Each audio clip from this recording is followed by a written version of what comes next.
I mean, action is what gets results. The number one thing holding people back is they think about something, they strategize all day, and then a day, an idea is shit unless you actually take action towards it.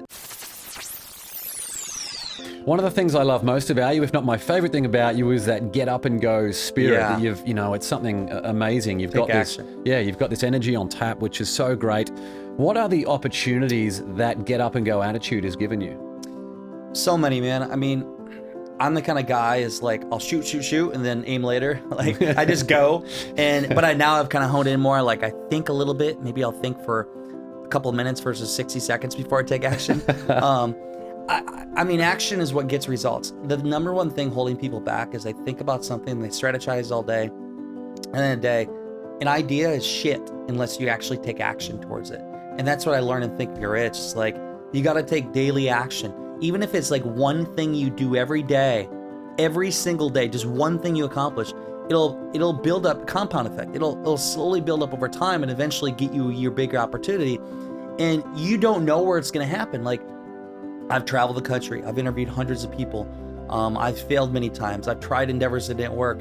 When I started in 2015, I started a podcast show at the time. It was called the University of Young Entrepreneurs, now called the Live to Grind podcast. I was traveling around the country and learning from people. And I remember I'd drive my F-150 across the country, whether it was LA or Ohio or Atlanta, Georgia. And I would meet with people in person. And my podcast show was my way to get that connection versus saying, hey, can I pick your brain or you mentor me? So I used my show to interview people. But at the time I didn't have much money. I bought the Zoom mic and these blue mics, and I had this set up with the headphones and everything. And I would set up in people's offices.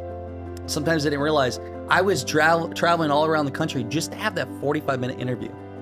And that, for most people, is crazy. They think you're going to pay on your own dime, you're going to travel around the country, and you're going to interview these people. How are you making money? I'm not.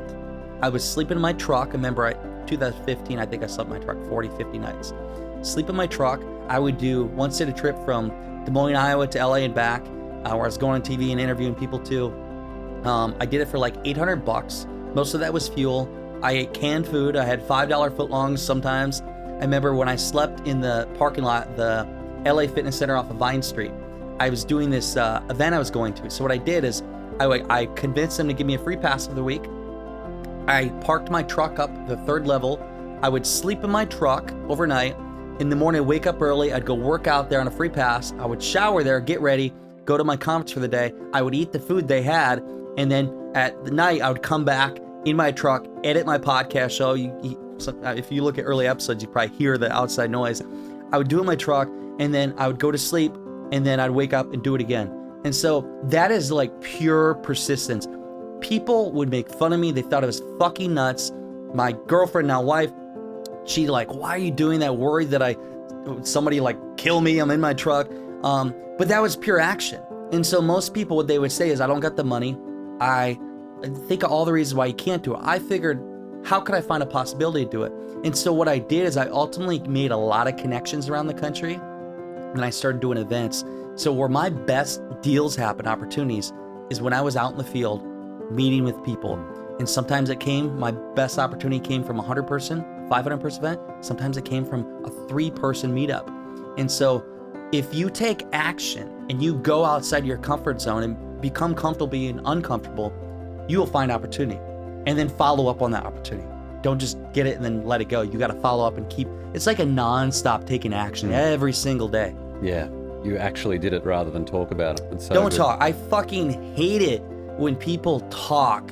They say that, like, people will promise me something and under promise, over deliver. When they over promise and then they let me down, because I will never ask anything of anybody that I wouldn't do myself.